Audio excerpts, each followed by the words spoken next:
Bienvenue à la formation Geek Java.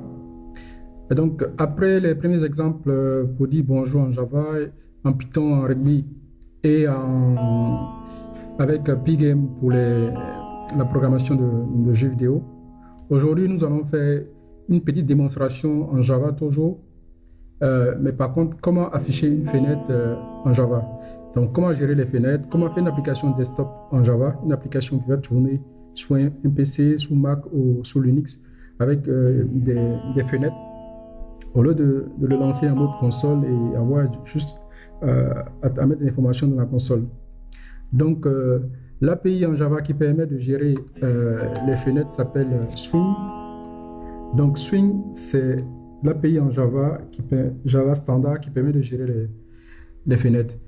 Et les fenêtres en Java, c'est la classe JFrame.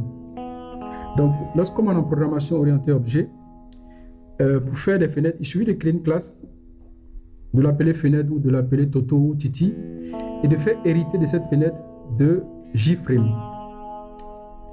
Et de faire implémenter ce qu'on appelle des événements, des listeners, de la gestion des événements avec des listeners, c'est tout. Donc, le concept, c'est créer une classe, hériter de JFrame et implémenter des listeners. Avec ces deux notions, JFrame et listener, on peut faire de la programmation Swing. Donc, le principe, c'est créer une classe, hériter de JFrame et implémenter les listeners.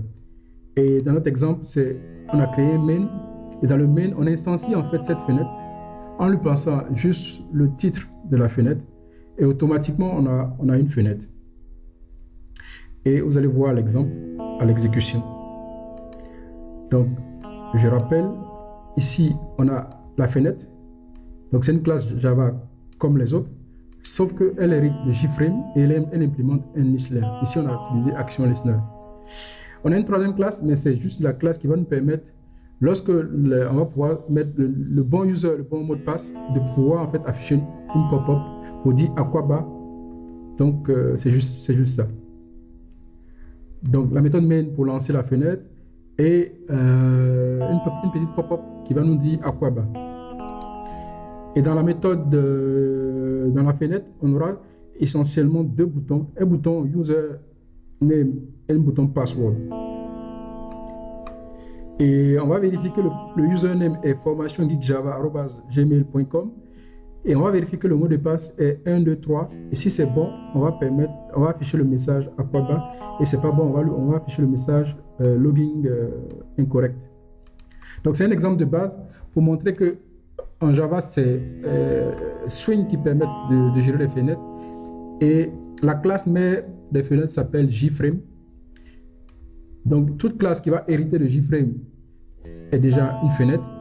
Et pour gérer les événements sur la fenêtre, il faut implémenter un listener. Donc, il y a les listeners pour le clavier, il y a les listeners pour la souris, il y a plusieurs listeners, il y a les listeners pour les boutons, en fait, il y a plusieurs listeners. Donc, c'est un exemple de base, en fait. Donc, on a trois classes à compiler. Donc, on va aller en ligne de commande. Donc, on va lancer la syntaxe javac. Et ici, on a mis les classes dans un package.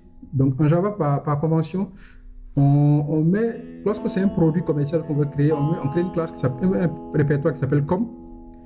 Et on met le projet dans le nom de l'entreprise. Par exemple, si c'était un projet pour Orange, c'est com.orange.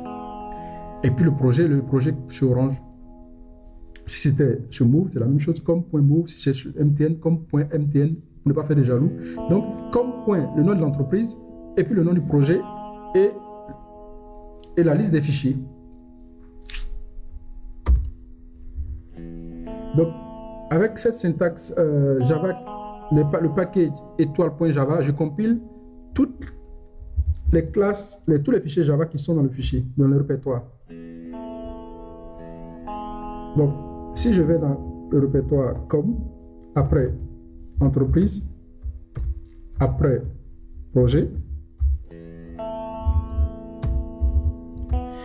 et que je demande d'afficher, je vois bien que j'ai le aquaba.java qui est devenu aquaba.class, le fenêtre.java qui est devenu fenêtre.class, le formation swing formation geekswing.java qui contient la classe, la méthode principale qui est devenue formation swing.class. Donc les 3 fichiers .java sont devenus des 3 fichiers. En fait, voilà, on a 6 fichiers maintenant. Donc on a 3 fichiers Java et on a 3 fichiers classe en fait, juste après la compilation. Maintenant pour exécuter, il faut juste exécuter le main qui lui va automatiquement appeler les autres classes. Donc pour exécuter, on fait Java. Donc Java, comme cette fois-ci, point entreprise, point projet, point formation geek.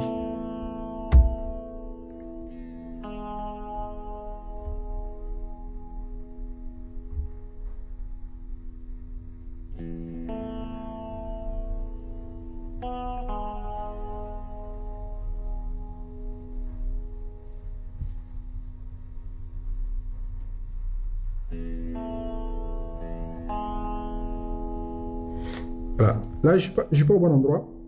Donc, il faut que je retourne à la racine.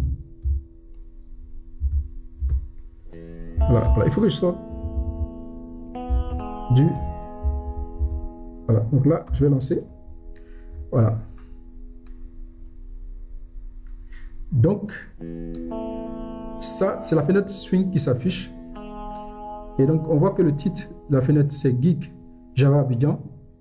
On a deux éléments à renseigner, le username et le password. Donc, on va essayer en mettant un username et password incorrect. Donc, on voit bien qu'il y a un événement qui a été déclenché et on nous dit que le login et le password ou le password est incorrect. Donc, on va mettre la bonne information. Donc, c'est formation geek java @gmail.com et le mot de passe c'est 1 2 3 4. Ok, donc c'est bon. Donc c'est pour dire que ici on a créé une fenêtre en héritant de JFrame. On a géré les événements en implémentant Action Listener. Et lorsqu'on met un bon user, un bon mot de passe, on a le message d'accueil Aquaba. Lorsqu'on met un mauvais user ou un mauvais mot de passe, on a un message d'erreur. Donc c'était un exemple de base pour montrer comment on gère les fenêtres en Java pour faire les applications de desktop.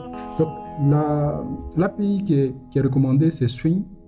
Donc avec Swing, on peut faire des fenêtres, on peut faire des applications de desktop, même si de nos jours, c'est des applications web qui sont à la mode, mais on peut toujours faire en Java des applications desktop avec Swing. Donc merci et à bientôt et bon courage pour la suite.